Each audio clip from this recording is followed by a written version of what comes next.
Podemos, comunismo, populismo o socialfascismo.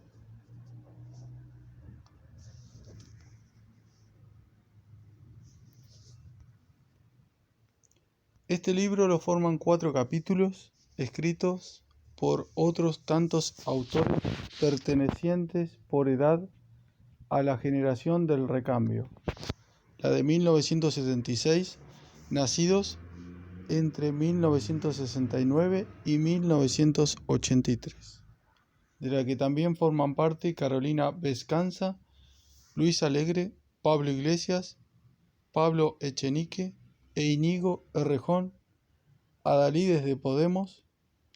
y Soraya Sáenz de Santa María, Pedro Sánchez, Susana Díaz, Albert Rivera o Santiago Abascal, por ejemplo. Analiza distintos aspectos del partido político español Podemos, fundado en enero del 2014, que en mayo de ese año logró 1,2 millones de votos y 5 eurodiputados, 15 escaños en las elecciones andaluzas de marzo del 2015, 1,8 millones de votos en las autonómicas de mayo y más de 5 millones de votos y 69 diputados nacionales junto con sus afluentes el 20 de diciembre del 2015, convirtiéndose en tercera fuerza política de España tras los 123 diputados del PP y los 90 del PSOE. Lectulandia. José Manuel Rodríguez Pardo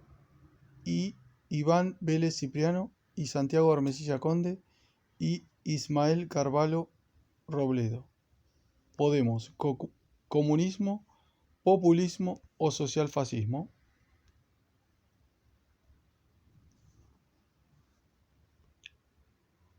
(2016)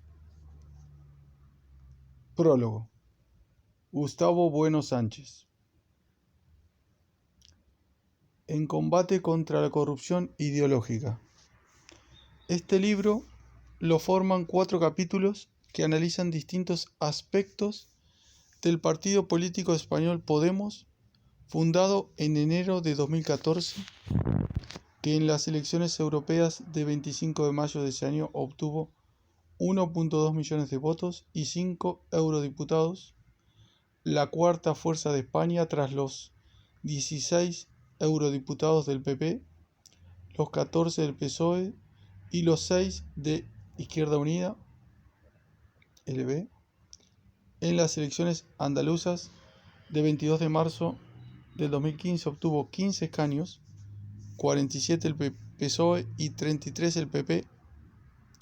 2 meses después, en las elecciones autonómicas de 24 de mayo, sumó 1,8 millones de votos en 13 comunidades autónomas, siendo el tercer o cuarto partido más votado en la mayor parte de ellas. No concurrió a las elecciones municipales bajo su marca y en las elecciones generales de 20 de diciembre de 2015 obtuvo, junto con sus afluentes, más de 5 millones de votos y 69 diputados nacionales, convirtiéndose en tercera fuerza política de España tras los 123 diputados del PP y los 90 del PSOE. Disueltas las Cortes, incapaces de formar gobierno, se envía este libro a la imprenta mediado mayo de 2016, tras conocerse que Podemos concurrirá a las nuevas elecciones generales de 26 de junio del 2016 bajo el rótulo Unidos Podemos, en coalición con Izquierda Unida, que solo obtuvo 2 diputados en el Congreso anterior, y junto con otras formaciones y partidos minoritarios. Parece que, 25 años después de la descomposición de la Unión Soviética, será Podemos quien termine por disolver en su seno las reliquias que aún quedaban de aquella izquierda extravagante, resultante de añejos diálogos entre católicos anticomunistas y marxistas antisoviéticos cuando la Guerra Fría. Aparecerá este libro, por tanto, durante la precampaña o en plena campaña electoral pero es obvio que no tiene ninguna pretensión de influir en la misma, pues prácticamente pasará desapercibido en el océano de las ofertas del mercado pletórico y será ignorado obviamente por quienes pastorean a los electores desde televisiones, radios y periódicos. Solo una minoría llegará a saber que existe y muy pocos lo hojearán o leerán, tampoco para modificar sus opiniones previas que seguramente quedarán aún más reforzadas. Son 4 capítulos escritos por otros tantos autores pertenecientes por edad a la generación del recambio, la de 1976, nacidos entre el 69 y el 83, de las que también forman parte Carolina Vescanza, Luis Alegre, Pablo Iglesias, Pablo Echenique e Íñigo Errejón, Adalides de Podemos y Soraya Sáez de Santa María, Pedro Sánchez, Susana Díaz, Albert Rivera o Santiago Abascal, por ejemplo.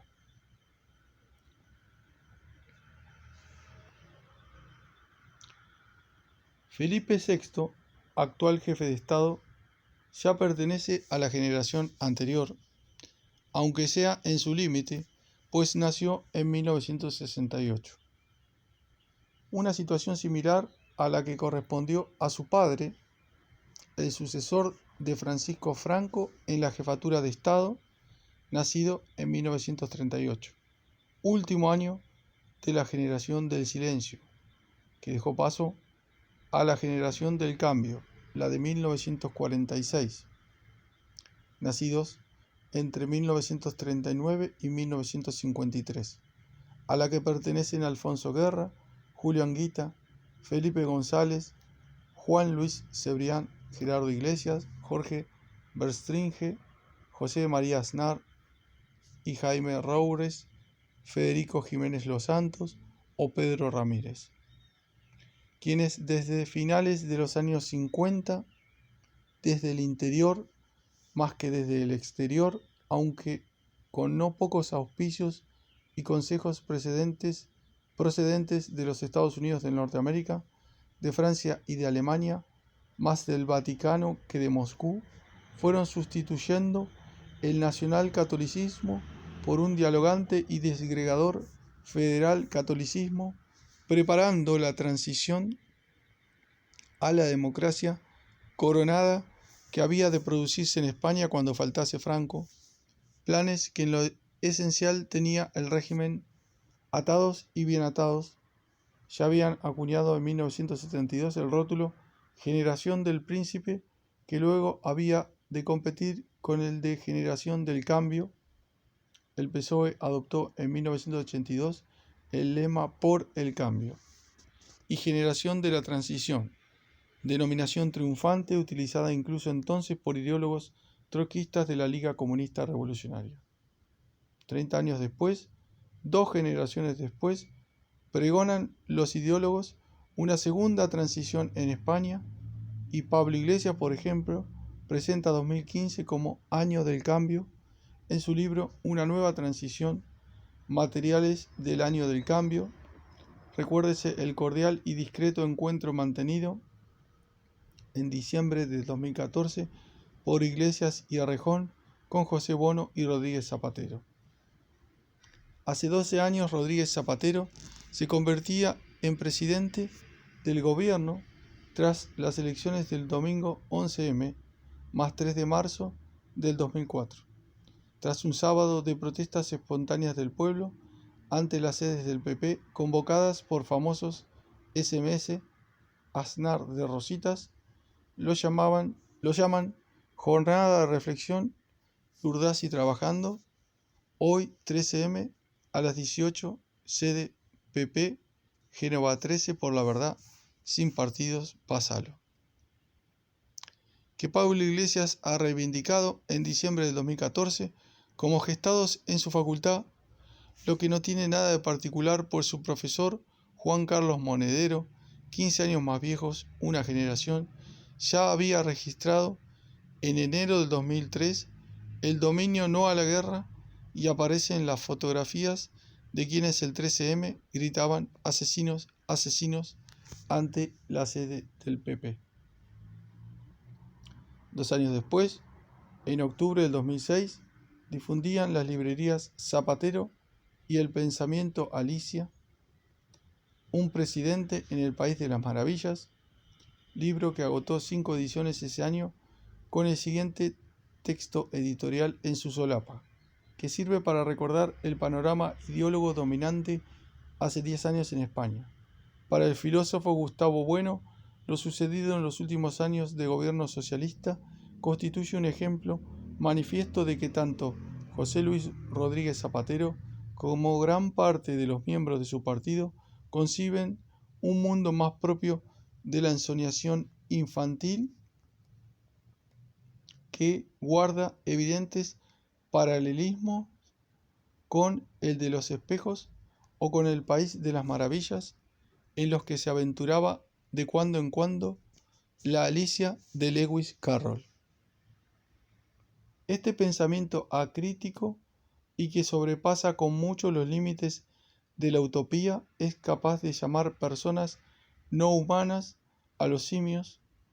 progenitores A y B a los miembros de las parejas homosexuales a los que se les ha concedido un niño en adopción, o fascistas a quienes vencieron en la Guerra Civil Española, de equivocar el alcance del término solidaridad,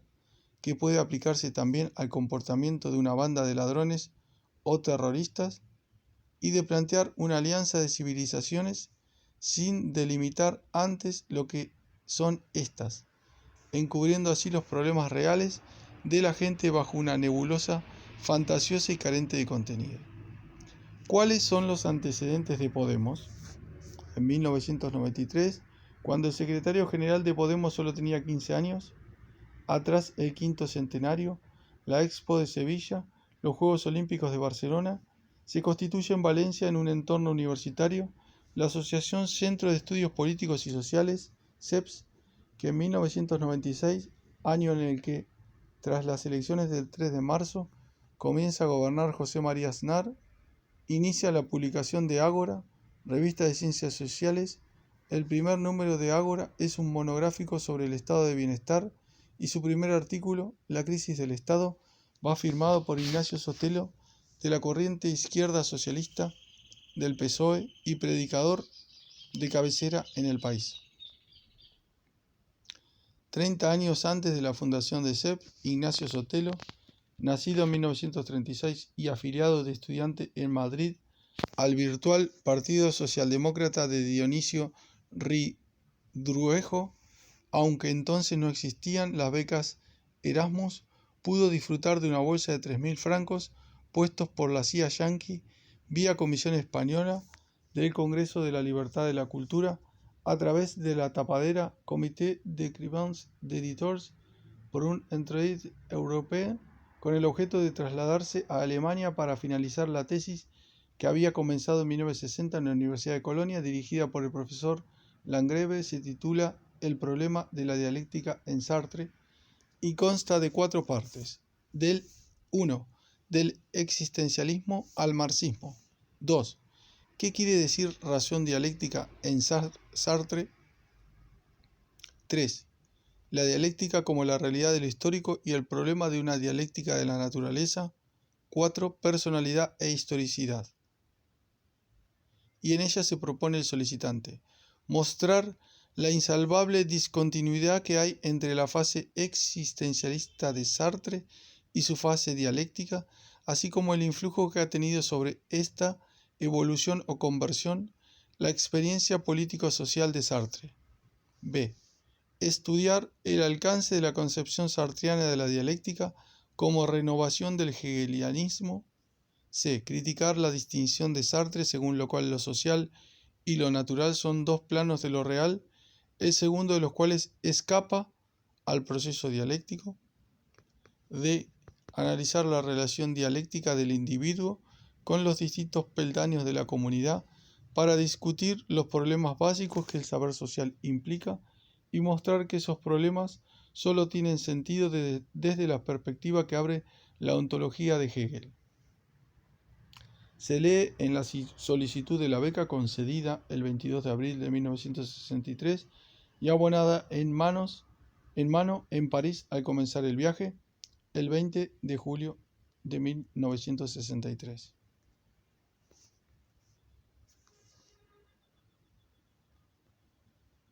CEPS, durante el gobierno de José María Aznar, 1996-2004, interviene activamente en una calculada penetración ideológica federal indigenista por Hispanoamérica, que incluso facilitó el gobierno del PP desde la torpe ingenuidad de su fundamentalismo democrático, pues instituciones que debía controlar financiaron tales planes. Por ejemplo, la Agencia Española de Cooperación Internacional, AESI, es la que paga el desplazamiento que en 1998 organiza CEPS a Quito de 10 profesores españoles de Derecho Constitucional para asesorar jurídicamente la reforma de la Constitución ecuatoriana, y CEPS mantiene entre enero y junio de 1998 un observador permanente suyo, Roberto Viciano, tutelando los trabajos de la Asamblea Nacional Constituyente de Ecuador. La Constitución de Ecuador de 1998 reconoce la propiedad comunitaria y a los indígenas como pueblos, definiendo a Ecuador nada menos como un Estado social de derecho soberano, unitario, independiente, democrático, pluricultural y multiétnico. Una década después, la Constitución de Ecuador del 2008 aún incrementa la confusión. Un Estado constitucional de derechos y justicia social democrático, soberano, independiente, unitario, intercultural, plurinacional y laico. El 2 de febrero de 1999 toma Hugo Chávez posesión como presidente de Venezuela, jurando sobre esta constitución moribunda, la Carta Magna de 1961, y el 25 de abril, en referente avasallador, 92% de los votos a favor, pero con solo una participación del 39%, se aprueba una Asamblea Nacional Constituyente que ha de elaborar la nueva Constitución bolivariana. Asamblea Nacional Constituyente que, elegida el 25 de julio, solo 2 meses después, el 1 de octubre de 1999, ya firma un convenio para que CEPS realice un asesoramiento técnico en el proceso de elaboración de la nueva Constitución venezolana, con presencia permanente, por supuesto, de un representante de CEPS en los trabajos de la Comisión Técnica Constitucional. CEPS coordina esta vez a 22 catedráticos y profesores de Derecho Constitucional de diversas universidades españolas que emiten un dictamen consultivo sobre tal anteproyecto constitucional. Entre ellos, por supuesto, Roberto Viciano Pastor, profesor titular de la Universidad de Valencia, y Rubén Martínez Dalmau, investigador en esa universidad. Al diario ABC le sorprende que en 2007 que Roberto Viciano hubiese militado de joven en Fuerza Nueva antes de convertirse en presidente de la Fundación CEPS, titular de una cátedra Jean Monnet sobre instituciones comunitarias y asesor de Rafael Correa en Ecuador, de Hugo Chávez en Venezuela, de Evo Morales en Bolivia, de Ollanta Humala en Perú. CEPS se asienta firme en la redenominada desde diciembre de 1999 República Bolivariana de Venezuela. En mayo de 2000 asesora el diseño de los planes de su desarrollo regional. Durante octubre y noviembre, Rubén Martínez Dalmau asesora en la elaboración y redacción de la ley del Banco Central de Venezuela, pero también actúa en otros países, por ejemplo, junto con la gran fundación socialdemócrata alemana, la Friedrich Ebert Stiftung, asesorando a la Asamblea Nacional de El Salvador. El 19 de marzo del 2001 adquiere CEPS el dominio ceps.es, gestionado por el famoso Santiago Botana de nodo50.org. Y en 2002, la hasta entonces Asociación CEPS impulsa una fundación CEPS, Centro de Estudios Políticos y Sociales, de cuyo patronato forma parte la Asociación CEPS. para mejor operar el conjunto. Los recursos procedentes de gobiernos hispanoamericanos permiten una importante consolidación y expansión en cooperación al desarrollo, formación, publicaciones, observaciones electorales internacionales, asesoramiento internacional. En 2003 establece convenios con la Universidad Bolivariana de Venezuela, con las ecuatorianas Universidad Andina Simón Bolívar y Fundación de Campesinos María Luisa Gómez de la Torre, con la Fundación Guillermo Torielo de Guatemala, en 2004 con el Instituto del Pensamiento Liberal de Colombia, en 2005 con la boliviana Universidad Mayor Real y Pontificia de San Francisco Javier de Chuquisaca, con la mexicana Fundación de Estudios e Investigación Emiliano Zapata y con el Instituto Interamericano de Derechos Humanos de Costa Rica, mientras los contratos de asesorías administrativas, jurídicas y económicas suscritos año tras año con Venezuela constituyen su millonaria y principal fuente de ingresos. Juan Carlos Monedero colabora en esa época con CEPS, una de las plataformas en la que van consolidando sus relaciones 15 años después, quienes 10 años después impulsarán y controlarán Podemos. Así, en 2010, forman parte del Consejo Ejecutivo de la Fundación CEPS nombres de futuros dirigentes y diputados podemistas: Rubén Martínez Dalmau, presidente; Alberto Montero Soler, vicepresidente; Luis Alegre, responsable del área de organización; Antonio de Cabo, responsable del área de publicaciones; Pablo Iglesias Turrión, responsable del área de grupos de trabajo e investigación;